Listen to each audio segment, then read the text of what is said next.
আমি বুঝলাম না, বাংলাদেশ ক্রিকেট বোর্ড হঠাৎ এরকম হয়ে গেল কেন?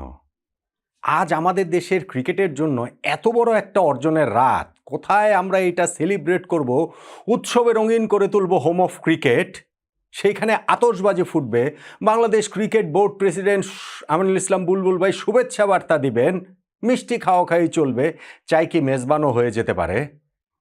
কিন্তু কোথাও কোনো সারা শব্দ নেই, সব চুপচাপ। কারণটা কি? আমাদের আজকে যে অর্জনটা হলো সেটা কি হেলাফেলার কিছু? বলেন তো দেখি। অর্জনটা কি জানেন? বাংলাদেশ ২০২৮ সালে টি-20 বিশ্বকাপে খেলাটা নিশ্চিত করেছে। আইসিসি প্রেস রিলিজ দিয়ে সেটা জানিয়ে দিয়েছে। ২০২৬ টি-20 বিশ্বকাপ না খেলেই আমরা ২০২৮-এর টি-20 বিশ্বকাপ খেলা নিশ্চিত করে ফেলেছে। এই অর্জনটা কি? যেন তেন অর্জন। বুলবুল ভাইরা যদি থাকেন তাহলে হয়তোবা ২০২৮ বিশ্বকাপ না খেলেও ২০৩০ বিশ্বকাপ খেলাটা আমরা নিশ্চিত করে ফেলতে পারি। অবশ্য সেটা হবে না, অনেকগুলো কারণে হবে না। বুলবুল ভাইরা ততদিন থাকবেন না। আর যদি এখন বাংলাদেশে ১২ই ফেব্রুয়ারির পরে যেই সরকার এসেছে সেই সরকার তো আবারও ক্রিকেটটাকে প্রায়োরিটি দিবেন। এই সরকারের কাছে তো আর ক্রিকেট পার্শ্ববর্তী দেশের একটা হেজিমনি চাপিয়ে দেবার অংশ না বলেই আমরা বিশ্বাস করি। ফলে ওইটা হয়তোবা হবে না। কিন্তু এই যে আমরা এই বিশ্বকাপ না খেলেই পরের বিশ্বকাপ খেলাটা নিশ্চিত করে ফেললাম, এইটা আসলে বিসিবির, আমিনুল ইসলাম বুলবুল ভাইয়ের বিসিবির সেলিব্রেট করা উচিত বলেই তো আমি মনে করি। দেখুন, এইবারে বিশ্বকাপে বাংলাদেশের কি হয়েছে না হয়েছে সেটা তো আমরা জানি। কিভাবে আমরা ওয়ার্ল্ড কাপ খেললাম না এটা নিয়ে আমরা বিস্তর আলোচনা অনেকবার অনেক ভিডিওতে অনেকভাবে অনেকেই আসলে করেছি। কিন্তু ধরুন বিশ্বকাপে খেলবো খেলবো না ওরকম একটা সময়ে একটা খবর ছড়িয়ে পড়েছিল, বাংলাদেশ যদি এই বিশ্বকাপ না খেলে তাহলে র্যাঙ্কিংয়ে আমরা ২১ নম্বরে চলে যাব। ওইটা আসলে একটা ফাউল কথা, ওইটার আসলে কোনো ভিত্তি নাই। আমিও ওইটা দেখে বিভিন্ন জায়গায় খোঁজ খবর করেছি, বিভিন্ন ওয়েবসাইট ঘাটাঘাটি করেছি, ক্রিকেট সংশ্লিষ্ট নানান জনের সঙ্গে যোগাযোগ করেছি, কিন্তু সেটার কোনো সত্যতা খুঁজে পাইনি। ফলে আর ওইটা নিয়ে আলোচনা করিনি। এবং আজকে তো দেখা গেল আসলে ওইটা আসলে ফাউল খবর ছিল। সত্যিকার অর্থেই এই বিশ্বকাপ না খেলাটা আমাদের স্পোর্টিং দিক থেকে বিরাট বড় ক্ষতি, এবং এই ক্ষতিটা কোনোভাবেই কোনো কিছু দিয়েই এই ক্ষতি পুষিয়ে ওঠা সম্ভব না। সেটা তো রয়েছেই, কিন্তু র্যাঙ্কিংয়ে আমরা ২১ নম্বরে চলে যাব, বিষয়টা সেটা নয়। আজকে আইসিসি একটা প্রেস রিলিজ দিয়েছে ২০২৮ টি-20 বিশ্বকাপে কোয়ালিফিকেশনের ক্ষেত্রে, যেহেতু আজকেই এই ২০২৬ টি-20 বিশ্বকাপের সুপার 8 নিশ্চিত হয়েছে। হিসাবটা কি? বাংলাদেশ কিভাবে পরের বিশ্বকাপ অস্ট্রেলিয়া নিউজিল্যান্ডে যেটা হবে সেটা খেলাটা নিশ্চিত করেছে। হিসাবটা হচ্ছে, এইবারের বিশ্বকাপে সুপার 8-এ উঠেছে যে ৮টা দল, তারা সরাসরি কোয়ালিফাই করবে খেলার জন্য, এবং স্বাগতিক হিসাবে অস্ট্রেলিয়া ও নিউজিল্যান্ড এই দুইটা দল তো কোয়ালিফাই করবেই বা করেই গিয়েছে। এইবারের বিশ্বকাপ থেকে সুপার 8-এ উঠেছে Bharat, Pakistan, Sri Lanka, Zimbabwe, south Africa, New Zealand, West Indies, England, এই ৮টা দল। এই ৮ দলের মধ্যে খেয়াল করে দেখুন হচ্ছে গিয়ে নিউজিল্যান্ড রয়েছে, বিশ্বকাপের যে দুই সহ আয়োজক অস্ট্রেলিয়া নিউজিল্যান্ড তাদের মধ্যে একটা। তো অস্ট্রেলিয়া সুপার 8-এ নাই, কিন্তু আয়োজক হিসেবে তারা তো কোয়ালিফাই করবেই। ফলে এই ৮+১ ৯টা দেশের সরাসরি কোয়ালিফাই করাটা নিশ্চিত হয়েছে। সঙ্গে র্যাঙ্কিংয়ে এগিয়ে থাকা যে ৩টা দল, সেই ৩টা দলের সরাসরি কোয়ালিফিকেশন নিশ্চিত হয়েছে। সেই ৩টা দল কারা কারা? টি-20 র্যাঙ্কিংয়ে ৯ নম্বরে থাকা বাংলাদেশ, ১০ নম্বরে থাকা আফগানিস্তান এবং ১২ নম্বরে থাকা আয়ারল্যান্ড। ১১ নম্বরে যে জিম্বাবুয়ে ছিল তারা তো ওই যে সুপার 8-এ উঠেই কোয়ালিফাই করে ফেলেছে। আর ৩ নম্বরে অস্ট্রেলিয়া র্যাঙ্কিংয়ে, কিন্তু তারা তা সুপার 8-এ উঠতে না পারলে আয়োজক হিসেবে কনফার্ম করছে। ফলে এই ৯, ১০, ১২ নম্বরে থাকা বাংলাদেশ, আফগানিস্তান ও আয়ারল্যান্ডেরও পরের ওয়ার্ল্ড কাপ খেলাটা নিশ্চিত হয়ে গেছে সরাসরি, এবং এই ১২-র সঙ্গে বাকি যে ৮টা দল, সেই ৮টা দল কোয়ালিফিকেশনের বিভিন্ন প্রসেস পেরিয়ে, বাছাই পর্ব পেরিয়ে তারপরে হচ্ছে গিয়ে সেই অস্ট্রেলিয়া নিউজিল্যান্ডের বিশ্বকাপটা খেলবে। দেখুন, এবারে বিশ্বকাপে বাংলাদেশের খেলার ক্ষেত্রে কোনো ক্ষেত্রে ওই জিনিসটা ছিল না যে পরের বিশ্বকাপে আমরা কোয়ালিফাই করতে পারবো কি পারবো না। এইবারেরটা হিসাবটা ছিল এইবারই, এবং এইখানটাতে আমরা আসলে কতটা ভালো করতে পারতাম, কতটা ভালো করার সুযোগ ছিল। ওয়ার্ল্ড কাপে যতবারই স্কটল্যান্ডকে দেখি ততবারই বুকটা হু হু করে উঠতো যে না হারে, এই স্কটল্যান্ডের জায়গায় তো বাংলাদেশই থাকতে পারতো, বাংলাদেশই তো এই ম্যাচগুলো খেলতে পারতো। আমাদের ওইখানটাতে শুধুমাত্র রাজনৈতিক স্বার্থ হাসিলের জন্য আমরা এই কাজটা করতে দেইনি, আমাদের রাজনীতিবিদরা দেয়নি, এবং আমাদের আজ্ঞাবহ ক্রিকেট বোর্ডও সেটা দেয়নি। আমিনুল ইসলাম বুলবুল ভাইদের এই বোর্ডকে এই জবাবদিহিতাটা তো কখনো না কখনো অবশ্যই করতে হবে।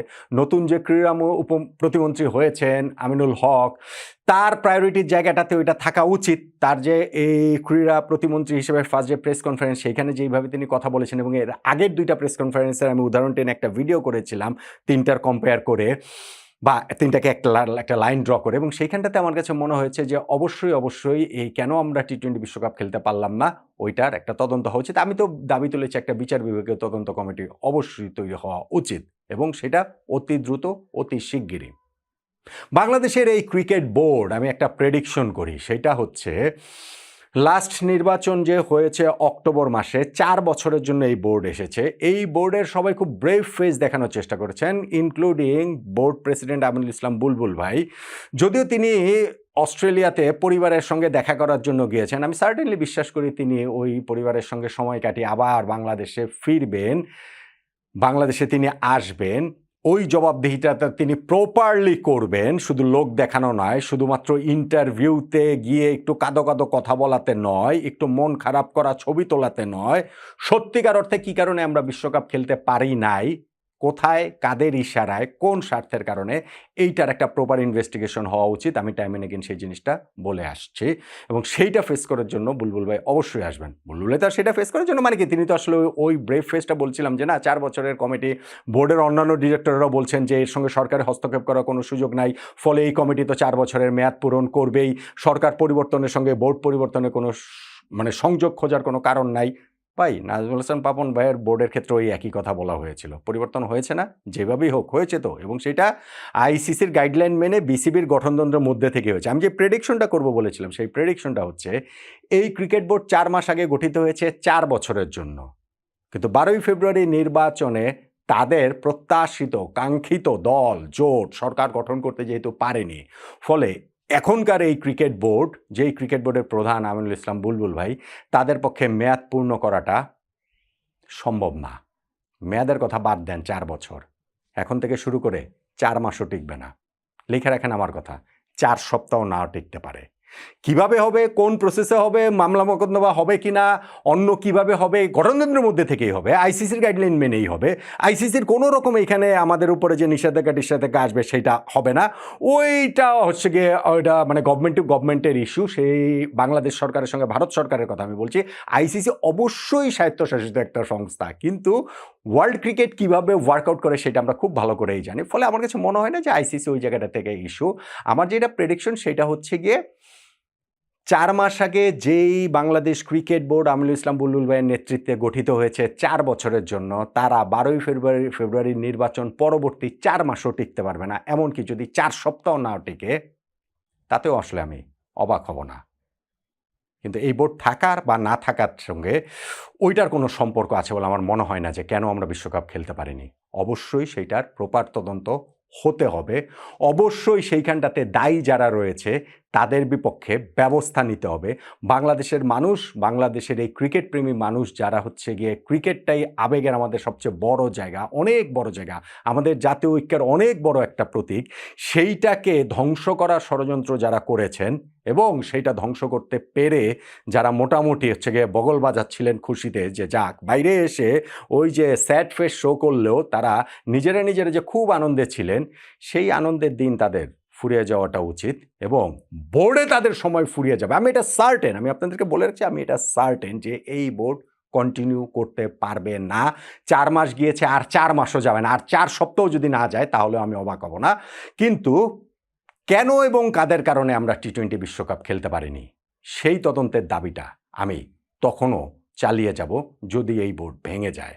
নিশ্চিতভাবে এই বোর্ড ভেঙে যাবে, তারপরও আমার ওই দাবির জায়গাটা অবশ্যই থাকবে, যেন ভবিষ্যতে আমাদের এই ক্রিকেট আবেগ নিয়ে কেউ খেলতে না পারে, আমাদের ক্রিকেট আবেগকে কেউ পুঁজি করে নিজেদের রাজনৈতিক স্বার্থসিদ্ধি না করতে পারে এবং আরেক দল গ্রুপ সেই রাজনৈতিক স্বার্থসিদ্ধিতে নিজেদের লাভের জন্য তাদের পকেটের মধ্যে লাভ দিয়ে পড়ে যেতে না পারে।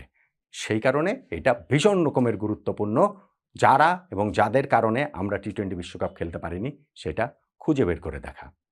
সেটাই ক্রিকেট বোর্ড থাকলেও, সেটাই ক্রিকেট বোর্ড না থাকলেও, থাকলেওর অপশন আসলে নাই, ম্যাটার অফ টাইম। দেখি 4 মাস নাকি 4 সপ্তাহ, কতদিনের মধ্যে যাবে বিষয়টা হচ্ছে গিয়ে সেটা, কিন্তু ওই তদন্তের দাবিটা আমি তখনও জানিয়ে যাব। আপনি করবেন না? কেন বাংলাদেশ বিশ্বকাপে খেলতে পারলো না সেইটার সত্যিকারের কারণটা আপনিও কি জানতে চাইবেন না? কেন বাংলাদেশ এইখানটাতে বিশ্বকাপ না খেলেও পরের বিশ্বকাপ খেলে মানে যোগ্যতা অর্জন করেছি, এইটা যে আমাদের জন্য বিরাট কোনো সম্মানের বিষয় না, বরং অসম্মানের বিষয়। সেটা কি আপনি মনে করেন না? বলুন তো দেখি।